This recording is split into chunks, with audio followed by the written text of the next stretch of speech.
So far, we've seen Jinwoo enter a dungeon for the job change quest task, where he fights through hordes of enemies to reach Igris. He has a fierce battle with Igris and ultimately succeeds in defeating him.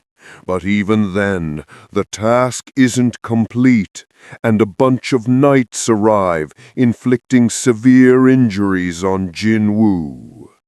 Now moving forward, Jinwoo is getting brutally beaten here. He thinks to himself, I can't find the transportation stone now, and on top of that, I don't have time to search for it.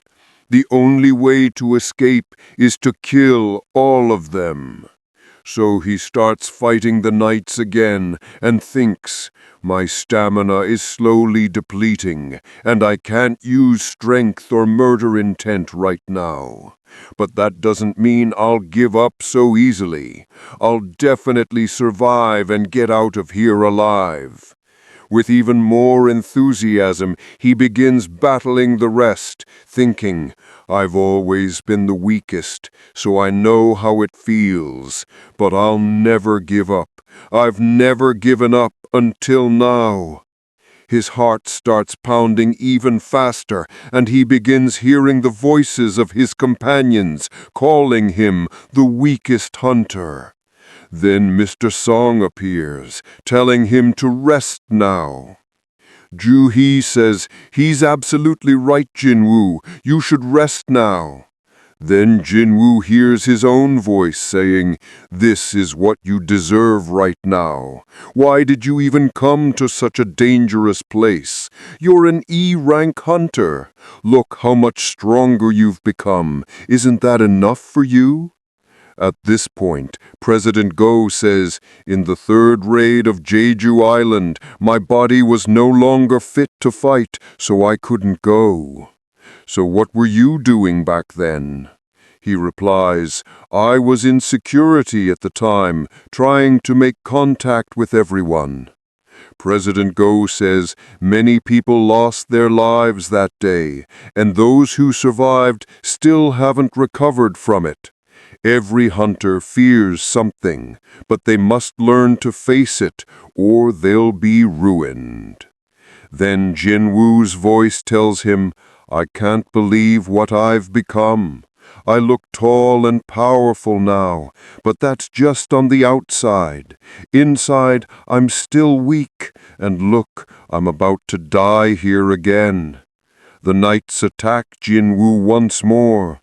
His shadow says, Sang Jinwoo, E-rank hunter, you'll always be this. You're a dreamer who doesn't know his place in this world. The knights attack again, and Jinwoo dodges. Then one knight slams Jinwoo's head into the ground. You're still not dead? You always tell yourself you're ready, right? Look at the result. This is what your habit gets you. You're going to die because of it today. Jinwoo thinks, is all this happening just like before? But what happened after that? Suddenly, a notification appears in front of him. Jinwoo thinks, is the task about to complete? Looks like everything here depends on luck. Seems like they don't want you to die yet, so see you next time. Jinwoo realizes he didn't complete the daily quest, so he gets penalized. Just before the knight attacks, he vanishes from there and ends up in the penalty zone. Jinwoo thinks, now I remember, I didn't pass my daily quest, but thank goodness the system saved my life. Did this system wish me good luck before the fight started because this task is so difficult? Or does this system want me alive, which is why it warned me? He drinks potions to heal his fatigue and starts recovering his health with potions. But then a notification appears. If his health points are too low, he can't recover them with potions. He'll have to heal naturally or level up to regain health points. Suddenly, a bunch of sentry beasts appear. Jinwoo says, looks like I don't need to worry anymore. And what did that shadow say? That we'll meet again? He's right, because if I survive here, I'll definitely meet him again.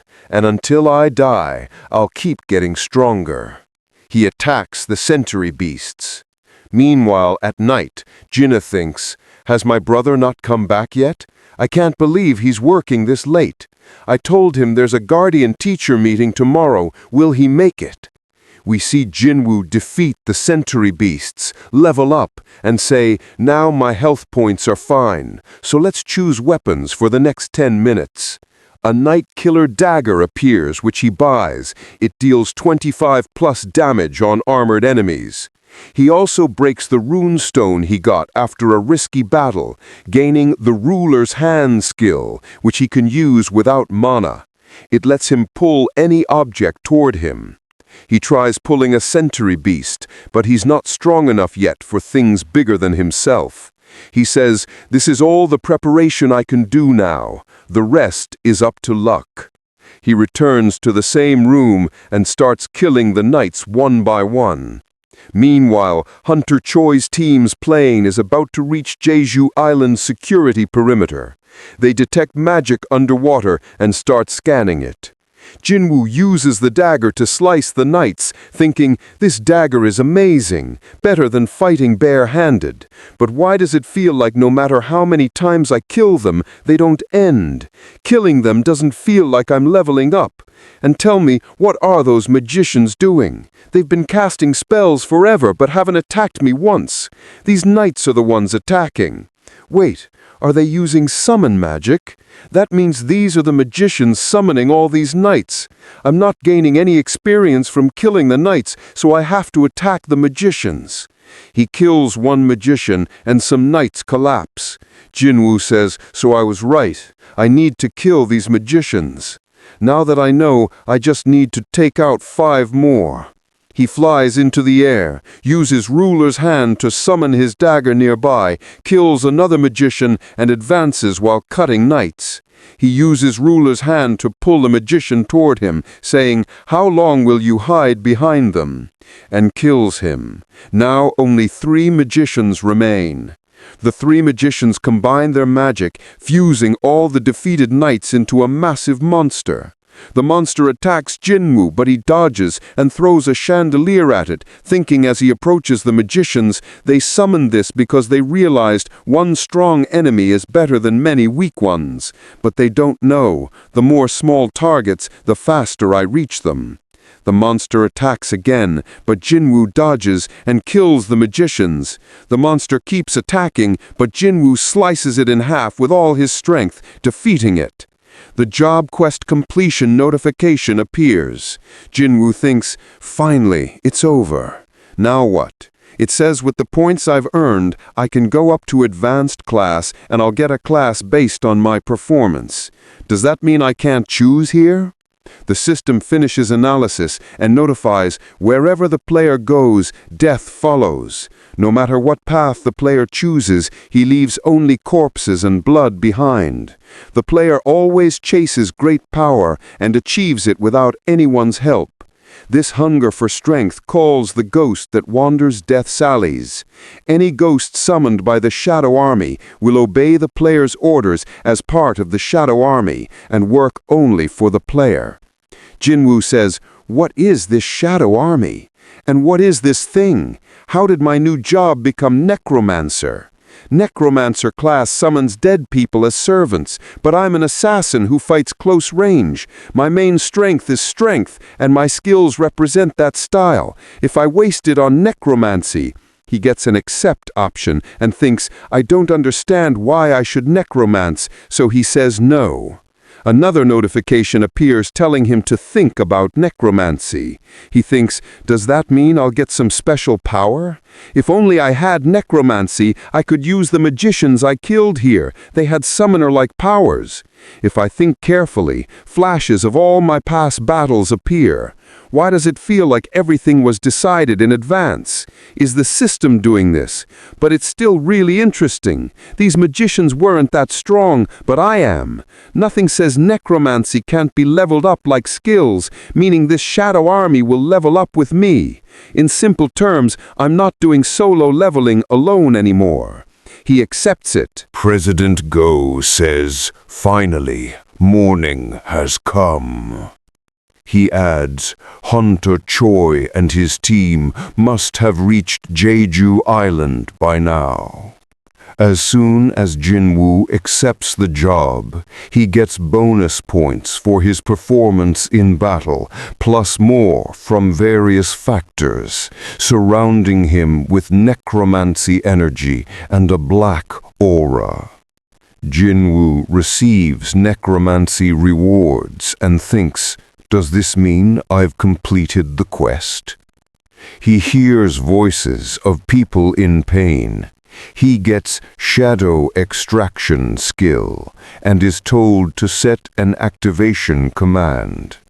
Jinwoo says, "Arise," and the night's shadows emerge. This is awesome. He gets shadow extraction, create shadow soldiers using magic, and shadow storage, store and summon them anytime. Jinwoo thinks, so this is the Shadow Army. I have to be careful. Extraction can fail based on target strength and time of death. He sees levels on the extracted shadows and thinks, can I summon A rank or S rank shadows too? He reaches Igris, where shadow extraction is possible. To make room, he can only store a few. He cancels 11 soldiers' extractions. Let's see. Knight Commander Igris, can I control you? He says, arise, but it fails. He has 2 chances left. He tries again, fails. President Go says, everyone knows, but until we hunters reawaken, our powers don't grow, so we train and team up for battles. Jinwoo says to Igris, are you waiting for your king here? Do you know how long that will take? Igris, you're a warrior. Your sword was made to slit enemies' throats. Will you let it rust? If you need someone to dedicate it to, come work for me. Leave this empty throne and save the person standing before you. He says, arise again, and this time extraction succeeds. President Go says, sometimes I wonder, how many awakenings happen here? Will any meet our expectations and guide us in the future? Jinwoo is asked to name Igris's shadow. He names it Igris. All the shadows bow to Jinwoo. And with that, Solo Leveling Season 1 is complete. Guys, make sure to comment how you liked the entire season. If you enjoyed this video, definitely like it. As soon as Season 2's first episode drops,